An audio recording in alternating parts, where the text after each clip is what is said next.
Sa video na to, tutulungan kita para magdesisyon kung alin nga ba dito sa dalawa, itong Insta360 X4 ba o kaya itong Insta360 Ace Pro 2 ang babagay sa pangangailangan mo.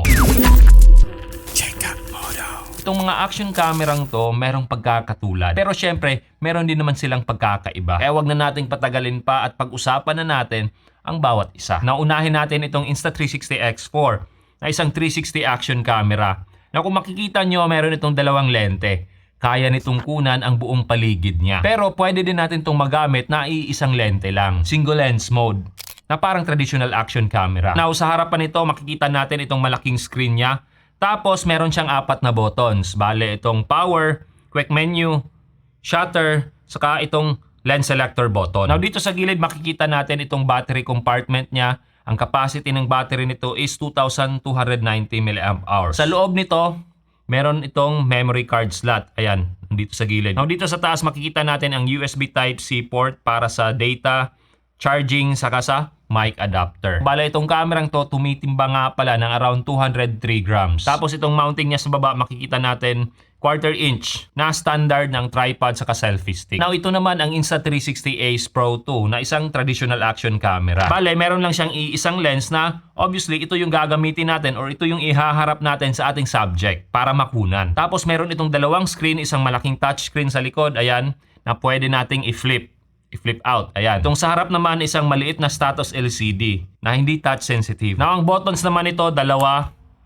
power, saka shutter. Now ang battery naman ito makikita natin dito sa gilid or andito yung battery door niya sa gilid. So, ang capacity naman ito is around 1,800 mAh. Tapos yung card slot niya andito sa kabilang side. So dito sa kabilang side ang memory card slot niya, tapos yung USB Type-C na magagamit natin for charging, data, saka syempre mic adapter din. Na kung mapapansin natin dito sa baba ng lens niya, meron itong parang nakaumbok. Ito po ay wind guard. Ito ay nakakatulong sa audio natin para ma-minimize yung wind noise sa mga sitwasyon na medyo mahangin. So ang mounting naman itong Ace Pro 2 is magnetic quick release system. So napakadali itong ilagay, napakadaling tanggalin. Now, ang timbang naman ito is 177 grams. Anyway, parehong maganda ang build quality nitong mga action camerang to. Premium ang materials na gamit nila, saka masasabi kong matibay. Kasi personally, nahulog ko na tong dalawang camerang to.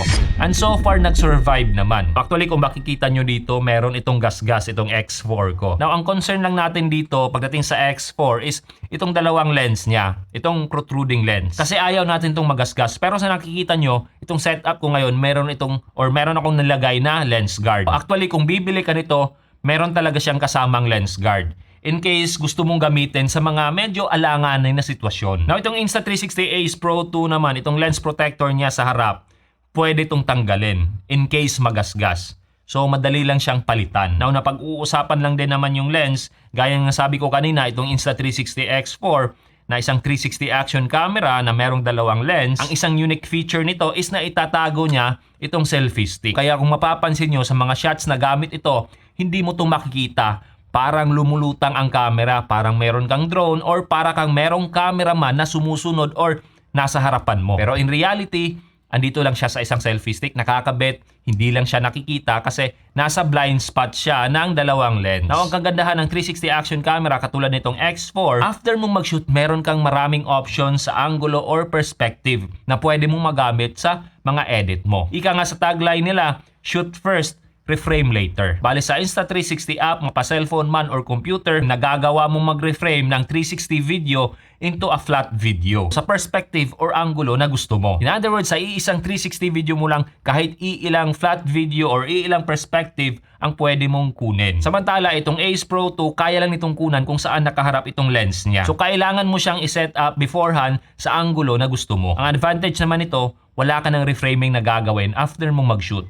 So yung mga videos mo, pwede mo na siyang i-edit o kaya i-upload. By the way, itong dalawang kamerang to parehong waterproof. Ito hanggang 10 meters, ito naman hanggang 12 meters. Pagdating sa resolution, itong Insta360 X4, kaya nitong mag-shoot ng 360 video hanggang 8K 30 FPS. Tapos may option ka din ng 5.7K plus 30 FPS, tapos 5.7K hanggang 60 FPS. Saka slow mo na 4K 100 FPS. Sa single lens mode naman, kaya nitong mag-shoot hanggang 4K 60 FPS. Tapos meron din itong tinatawag na Mi mode na gumagamit ng dalawang lente pero yung output niya is flat video na. Wala ka ng reframing na gagawin. Bale, mas wider yung kuha niya kumpara sa typical single lens mode lang. Ang max resolution naman ng Mi mode is 4K 30 FPS. Now, ang advantage ng single lens mode sa Mi mode is that yun nga, wala kang reframing na gagawin. So, mas madali siya na parang typical action camera lang na workflow. Now, itong Insta360 Ace Pro 2, meron itong relatively mas malaking sensor kumpara dito sa X4. 1/1.3 inch. Now, ang max resolution naman nito is 8K 30 FPS. Tapos, meron kang slow-mo na 4K 120 FPS, 2.7K 120 FPS, saka 1080p at 240 FPS. Now, kahit pareha silang merong 8K na max resolution, nakakalamang pa rin itong Ace Pro 2 pagdating sa image quality at saka slow motion. Nakafocus kasi sa iisang perspective lang itong resolution niya. Now, kumpara dito sa Insta360 X4, kahit nasabihin nating 8K, ang gagawin mo pa rin kasi is mag-reframe. So, effectively, bababa pa rin yung resolution. Around 2.7K na lang. Now, don't get me wrong, malaki pa rin yun na resolution.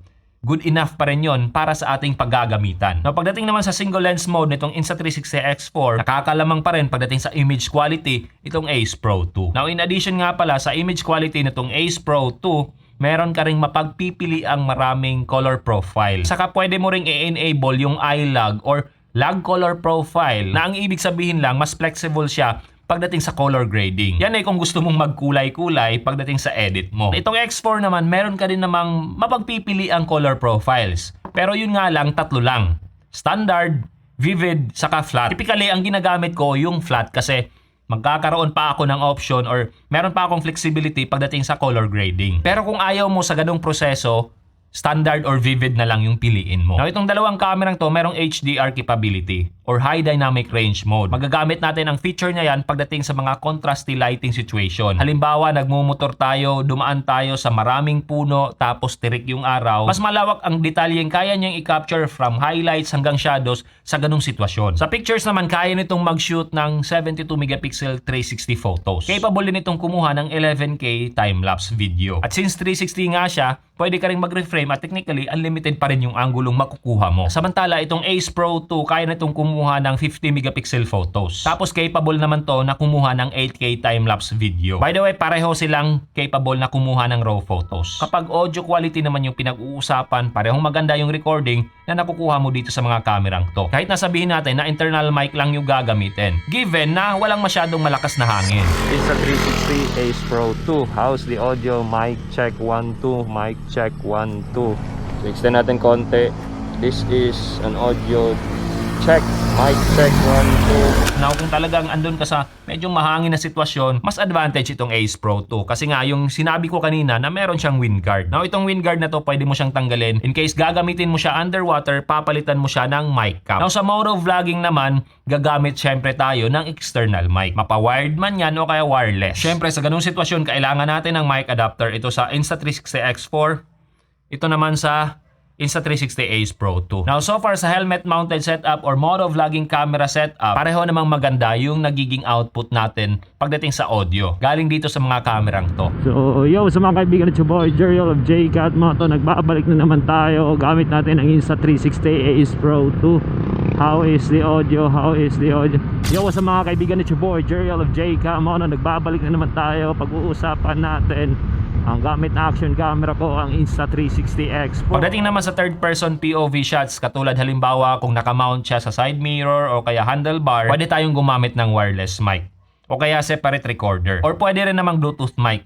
In my case, ginagamit ko paminsan-minsan yung Fridcon intercom ko kasi pwede siyang i-connect dito sa mga kamerang to. Now, idagdag ko na rin na itong mga kamerang to, pareho silang merong voice control. Actually, meron din silang gesture control. So, kung gusto mong kumuha ng pictures, peace sign lang. Tapos, kung video naman, ibukas mo lang yung palad mo. Kung field of view naman yung pinag-uusapan, nakakalamang itong 360 action camera, itong Insta360 X4. Napakalawak ng nakukunan niya na nakakatulong para mas maging immersive yung mga riding shots natin or action shots natin. Sa third person POV shots, nagagawa nitong kunan hindi lang yung nagmamaneho ng motor, pati na rin yung mismong motor. So yun nga yung sinabi ko kanina na parang merong kang cameraman or merong drone or parang merong lumulutang na camera na kasunod sa'yo, kumukuha ng video. At syempre kung gagamitin mo naman siya as helmet cam, napakalawak din ng nakukunan niya. Now to be fair, malawak din naman yung kuha nitong Ace Pro 2. Kasi meron itong 157 degrees na FOV. Pero syempre, hindi pa rin niya kayang tapatan ang field of view nitong Insta360 X4. Kasi nga, 360 action camera to. Buong paligid yung nakukunan. At dahil din sa lawak ng kuha niya, nagre-resulta din ito ng napakagandang flow state stabilization. So napaka-smooth tapos wala pang crop yung videos na nakukuha mo dito. Isama mo pa dyan yung napakagandang horizon leveling na kahit ikut-ikutin mo tong kamerang to, kahit bumangking ka, perfectly leveled pa rin yung mga videos mo na parang MotoGP. Now itong Insta360 Ace Pro 2, maganda din naman yung flow state stabilization. Saka meron din itong horizon leveling. Pero since iisa lang yung lens niya, hindi siya ganun kalawak. Saka nagkakaroon siya ng crop pagdating sa stabilized video. So na nagiging obvious lalong-lalo na kung naka-enable yung horizon leveling. Pero bumabawi din naman itong Ace Pro 2 pagdating sa low light situation. Gaya ng sabi ko kanina, relatively mas malaki yung sensor nito. Saka meron itong dual AI chip. Yung dual AI chip na yan nakakatulong para mapaganda yung kuha niya kahit medyo madilim yung sitwasyon. Bali magagamit mo dito yung dedicated low light shooting mode niya na tinatawag na pure video mode. Nagre-resulta ito ng maliwanag, stable, less noise, saka detalyadong kuha sa gabi or madilim na sitwasyon. Itong dalawang kamerang to, ginagamit ko kahit nasabihin natin hindi ako nagmo-motovlog kasi meron siyang feature na tinatawag na dashcam mode. So tuwing bumabiyahe ako, yun yung gamit-gamit ko. So bale, ang dashcam mode mas maganda kaysa sa loop recording. So yung loop recording, ganun din naman, pwede siyang gamitin pang dashcam. Pero syempre, mas espesyal yung dashcam mode kasi pwede kang maglagay ng timestamp, saka pwede kang mag-allocate ng specific size or memory size sa mga kamerang to. For example na lang, kalahati ng memory card mo allocated para sa dashcam, kalahati naman sa motovlogging. So nakakatulong siya para hindi ma-accidentally deleted yung mga motovlogging videos ko. Aside from that, pwede din nating i-enable yung charge and record feature. Once na pinaandar mo yung motor mo, meron siyang power galing sa USB, mag-o-on siya at magre-record automatically. Anyway, parehong relatively madali i-operate itong mga kamerang to. Pareho kasing malaki yung touchscreen niya, saka responsive.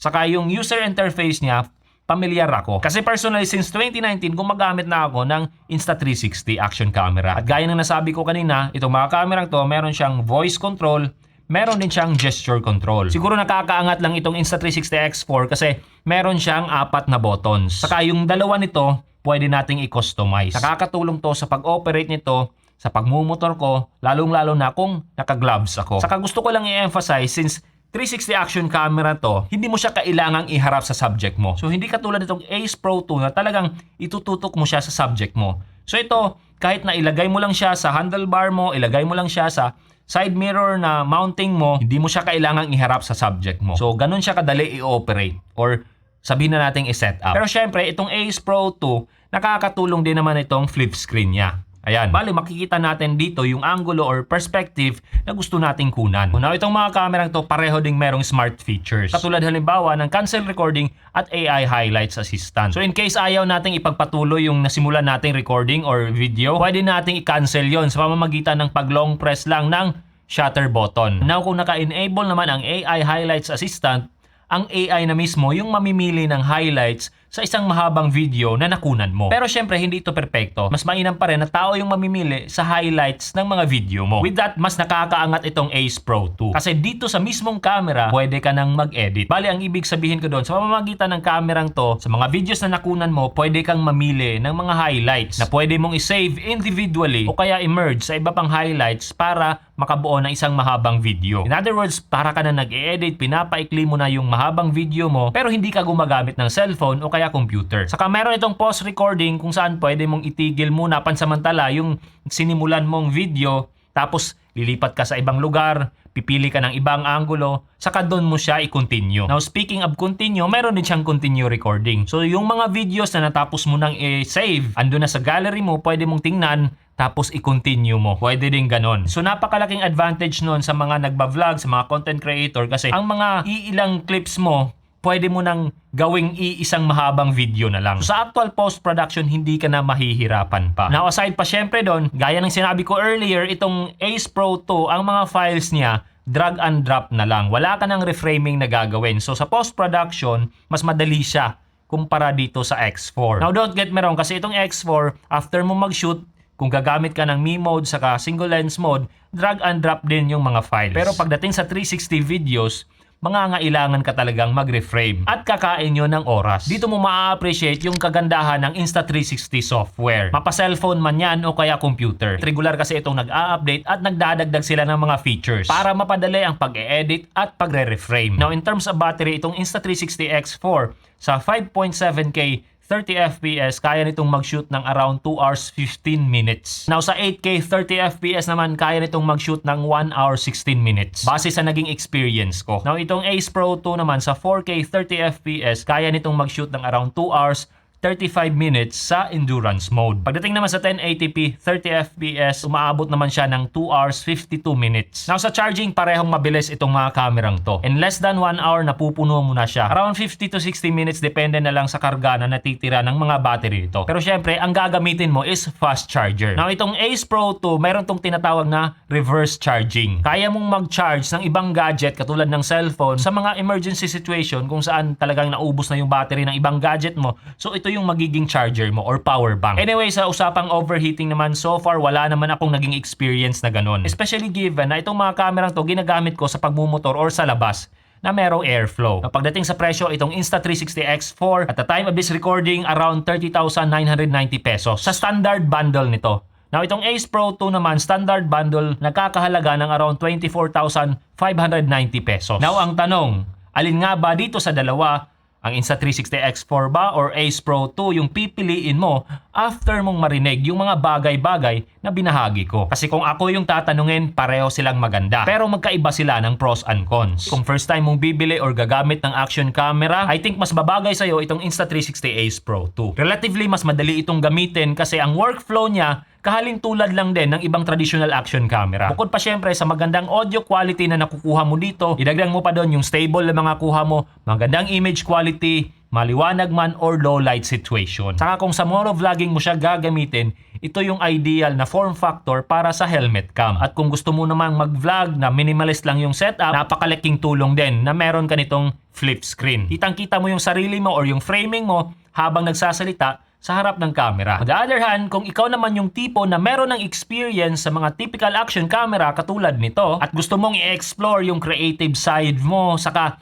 yung unlimited possibilities ng isang 360 video, well, itong Insta360 X4 yung piliin mo. Napakarami mong magagawa dito sa action camerang to. Halos lahat ng nagagawa ng isang traditional action camera, magagawa mo rin dito. Yun nga lang, meron kang additional step sa workflow mo. Saka di pa niya kayang pantayan yung overall image quality ng isang traditional action camera katulad nitong Ace Pro 2. Pero syempre, hindi rin kayang pantayan ng Ace Pro 2 ang nagagawa nitong Insta360 X4. Napakalawak at napaka-immersive na mga videos na makukuha mo dito. Now with all that being said, pag-isipan mo munang mabuti bago ka bumili. At kung may desisyon ka na kung alin nga ba yung pipiliin mo dito sa dalawa, paki-comment naman sa baba kung Insta360 X4 ba o kaya Ace Pro 2.